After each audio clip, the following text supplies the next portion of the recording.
नमस्कार दोस्तों, जीडीपीएल टीम आप सभी का वेलकम करती है अधिगम के पार्ट 3 में। और आज अधिगम के पार्ट 3 की तरफ आगे बढ़ते हैं। अगर ये वीडियो आपको पसंद आए तो इसे लाइक करना ना भूलें, अपने फ्रेंड्स के साथ शेयर करना ना भूलें और साथ ही हमारे यूट्यूब चैनल जीडीपीएल को सब्सक्राइब करना ना भूलें। तो अधिगम के पार्ट 3 में हम लोग आगे बढ़ते हैं। तो देखिएगा, अगर हम लोग बात करें तो अधिगम में की जो उद्दीपक अनुक्रिया का सिद्धांत है किसने दिया? थॉर्नडाइक ने। इन्होंने इसके आधार पर 5 उपनियम बताए।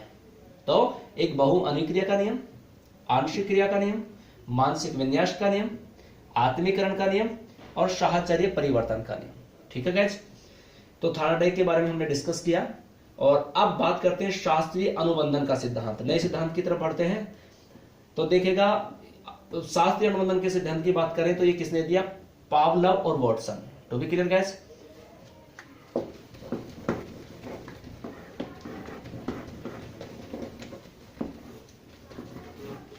यानी कि शास्त्रीय अनुबंधन का सिद्धांत की बात करें तो ये किसके द्वारा है? ये पावलोव और वाटसन माने जाते हैं। और ये बात करें तो अगर हम लोग पावलोव की बात करें तो पावलर जो है उन्हें इस सिद्धांत के लिए, किसके लिए? शास्त्रीय अनुबंधन का सिद्धांत के लिए 1904 में नोबेल पुरस्कार मिला था। इस बात का भी आप ध्यान रखना। कौन सा पुरस्कार मिला? नोबेल पुरस्कार मिला। टू बी क्लियर गाइस, फिर हम लोग बात करें तो देखिएगा, पावलोव जो है उनको अनुबंधन का पिता भी कहा जाता है। किसका? अनुबंधन का पिता।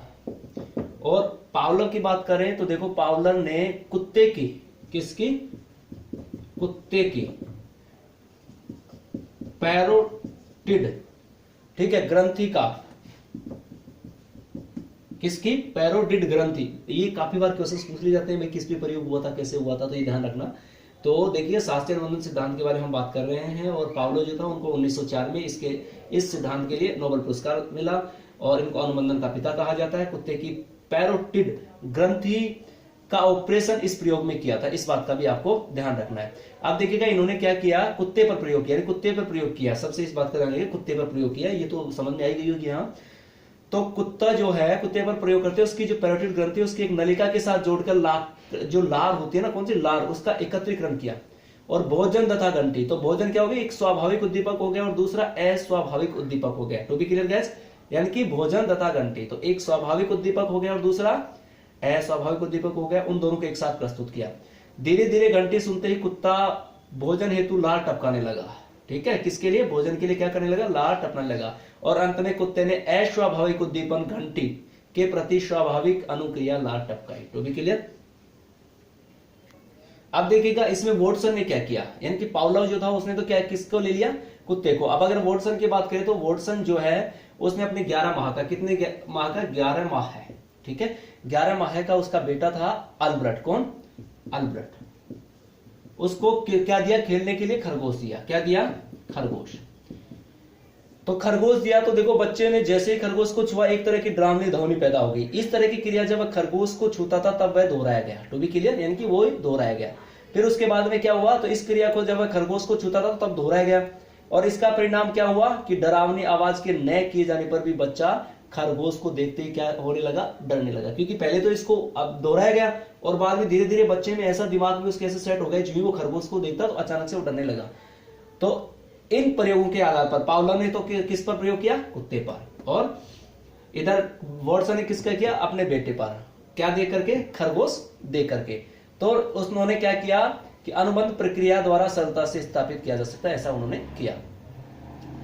अब देखिएगा, आगे बढ़ते हैं। देखिएगा, मानवतावादी अधिगम सिद्धांत किसने दिया? मैस्लो। सक्रिय अनुबंधन सिद्धांत की बात करें तो ये किसने दिया? BF स्किनर ने दिया। और अगर बात करें अंतर्दृष्टि का जो सिद्धांत है वो किसने दिया? कोहलर, कोपक्का और वर्धमान ने दिया। इससे संबंधित क्वेश्चन पूछा जाता है। और इस सिद्धांत यानी कि जो ये क्या है, सूझबूझ का सिद्धांत, गेस्टाल्टवादी सिद्धांत, समग्र आकृतिवाद और पूर्ण आकारवाद परिज्ञान सिद्धांत भी कहलाता है। यानी कि अंतर्दृष्टि का जो सिद्धांत है उसको कई नामों से विभाजित किया गया है, जैसे गेस्टाल्टवादी, ठीक है, इसके अलावा समग्र आकृतिवाद, ठीक है, या पूर्ण आकारवाद के नाम से भी इसको जाना जाता है। तो देखिएगा, ये जो अंतर्दृष्टि का सिद्धांत है ये किसने दिया? कोहलर, कोपक्का और वर्धमान ने दिया। इसी सिद्धांत को हम सूझबूझ का सिद्धांत भी कहते हैं। किसका सिद्धांत? सूझबूझ का सिद्धांत,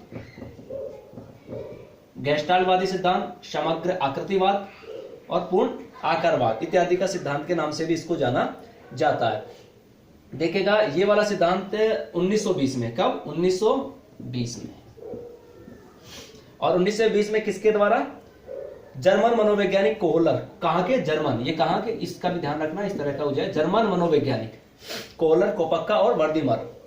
और ये तीनों क्या जी? ये जो तीनों थे ये गेस्टाल्टवादी मनोवैज्ञानिक कहलाए, इस बात का भी ध्यान रखिएगा। और काफी बार देखिएगा एग्जाम में ये पूछा जा चुका है, इस तरह का क्वेश्चन इससे रिलेटेड बहुत इंपॉर्टेंट है ये। तो कई बार तो इनके बारे में पूछ लिया जाता है कि भाई इनका कौन है इनके, ठीक है, इनके किसने दिया ये सिद्धांत, इसके प्रतिपाद्य को लेकर के। तो गेस्टाल्टवादी इसका है, तो ये गेस्टाल्ट एक जर्मन शब्द है। क्या? गेस्टाल्ट जो है ये क्या है? जर्मन शब्द है।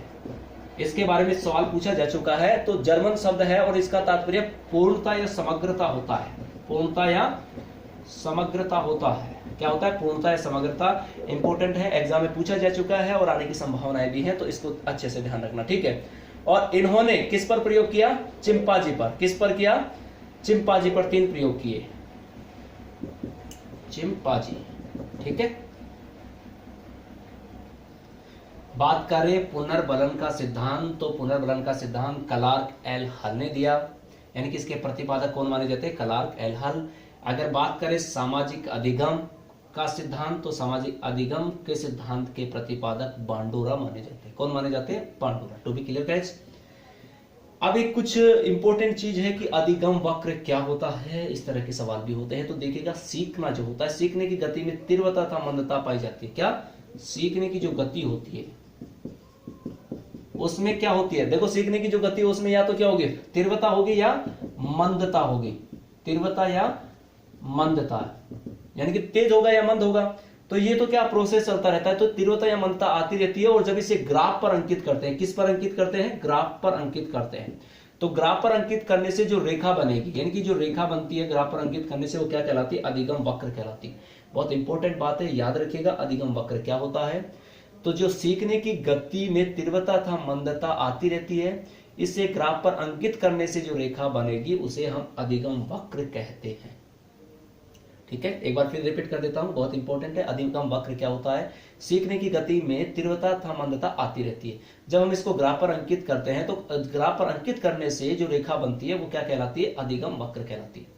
फिर है अधिगम के पठार। अधिगम के पठार क्या होते हैं कि देखो सीखने की जो गति होती है, माफी चाहता हूं, सीखने जो होती है, यानी कि सीखने में होने वाली उन्नति और अवंति का सूचक माना जाता है इसको। तो गति अधिक होती है तो धनात्मक वक्र, और गति न्यून होती है तो ऋणात्मक वक्र। तो गति अधिक होगी तो क्या होगा? अधिक में धनात्मक। अधिक में क्या होगा? धनात्मक। और अगर हम लोग बात करें किसके बारे में, अगर कम होगी तो कौन सा हो जाएगा? देखो अभी हमने डिस्कस किया कि जो होता है, पहले तो हमने बात की कि भाई अधिगम वक्र को लेकर के बात की कि सीखने की गति में तीव्रता तथा मंदता पाई जाती है, तो इसे ग्राफ पर अंकित करने पर जो रेखा बनेगी उसे क्या कहेंगे? अधिगम वक्र कहेंगे। और अधिगम वक्र में क्या किया कि अगर अधिक गति होगी, क्या होगी? गति अधिक होगी। यहाँ पे बात की तो गति क्या होगी? अधिक होगी, तो उसे क्या कहेंगे? धनात्मक वक्र। और कम होगी तो ऋणात्मक। फिर हमने एक बात और पॉइंट 1 नोट की थी, क्या की थी? अधिगम के पठार। तो अधिगम के पठार क्या होता है? तो अधिगम के पठार की बात करें तो सीखने में कभी उन्नति और कभी अवंति होती है। कभी कभी अधिगम पूर्णतया रुक जाता है, यानी कि कभी तो क्या होगी? उन्नति, और कभी क्या होगी? अवंति होगी, और कई बार क्या? बिल्कुल रुक जाएगा। तो इसे अधिगम में क्या कहा जाता है? पठार कहा जाता है। To be clear. तो ये वाला आई होप समझ में आ गई कि शब्दावली है, कई बार इस तरह के सवाल हो जाए तो आपको याद रखना चाहिए। अब जो इंपॉर्टेंट तथ्य की तरफ बढ़ते हैं, अधिगम के स्थानांतरण की तरफ बढ़ते हैं। इस तरह का सवाल पूछा ही जाता है लगभग, तो आप ध्यान रखिएगा। देखो अगर बात करें तो ये क्या है? अधिगम के स्थानांतरण होते हैं, एक सकारात्मक, एक नकारात्मक, एक शून्य। तो सकारात्मक क्या होता है? देखो जब एक परिस्थिति में प्राप्त किया हुआ ज्ञान अथवा कौशल दूसरे परिस्थिति में ज्ञान अथवा कौशल अर्जित करने में सहायक सिद्ध होता है, ठीक है। जैसे मान लीजिएगा 2 मिनट के लिए किसी भी चीज की आप स्टडी कर रहे हैं, जैसे अभी आप लोग प्रिपरेशन कर रहे हैं, एट दैट मोमेंट कोई ऐसी एग्जाम जिसकी प्रिपरेशन आप कर रहे हैं और वो दूसरी प्रिपरेशन में भी आपके लिए सहयोगी होती है, ठीक है, तो वो क्या हो जाएगा? सकारात्मक हो जाएगा। जैसे अभी अपन ले लेते हैं, जैसे अभी आप संस्कृत भाषा है उसको अच्छे से पढ़ रहे हैं, तो डेफिनेटली आप जब हिंदी भाषा सीखोगे तो उसमें आपको आसानी हो जाएगी, तो इसको हम लोग क्या बोल देंगे? सकारात्मक कह देंगे, ठीक है। नकारात्मक में क्या होता है कि जब हमारा पहले का सीखा हुआ ज्ञान है नवीन ज्ञान को सीखने में कठिनाई उत्पन्न करता है। यानी कि अपन ने सीखा तो है मगर दूसरी जब चीज सीखेंगे तो उसमें दिक्कत आएगी, तो नकारात्मक हो गया। सकारात्मक में तो क्या होगा, पहला सीखा तो दूसरा में हेल्प मिली, सकारात्मक। नकारात्मक का मतलब उसका बुरा प्रभाव पड़ा। तो नकारात्मक जैसे अभी मान लीजिएगा आप टाइपिंग सीखते हैं 2 मिनट के लिए, तो आप जब टाइपिंग सीखेंगे और टाइपिंग सीखने के बाद में अगर कीबोर्ड पर टाइपिंग करेंगे तो दिक्कत आएगी ना। जैसे अंग्रेजी की टाइपिंग आपने सीख ली मान लीजिएगा टाइपिंग पे, और आफ्टर देन उसी को आप कीबोर्ड पर हिंदी की टाइपिंग सीखना चाहते हैं, ठीक है। तो अंग्रेजी की टाइपिंग सीखने के बाद हिंदी की टाइपिंग सीखना, तो कहने का मतलब उसमें आपको कोई फायदा थोड़ी हुआ, तो इसको हम नकारात्मक में ले सकते हैं। और शून्य स्थानांतरण ऐसा होता है कि ना तो उसका कोई नकारात्मक प्रभाव पड़ता है ना सकारात्मक प्रभाव पड़ता है, ठीक है। तो कहने का मतलब क्या हो गया, शून्य स्थानांतरण हो गया। यानी कि इसमें क्या होता है गाइस कि जब पहले सीखा हुआ या किसी नवीन कार्य को करने या सीखने में न तो सहायता पहुंचाता है और ना ही बाधक होता है, तो ऐसे में क्या कहा जाता है, शून्य स्थानांतरण कहा जाता है, ठीक है गाइस। आई होप ये वीडियो आपके लिए मददगार साबित होगा। अगर ऐसा होता है तो इसे लाइक करना ना भूलें, अपने फ्रेंड्स के साथ शेयर करना ना भूलें, और साथ ही ज्यादा से ज्यादा वीडियो के अपडेट का लाभ उठाने के लिए हमारे यूट्यूब चैनल GDPL को सब्सक्राइब करना ना भूलें। Thank you for watching this video.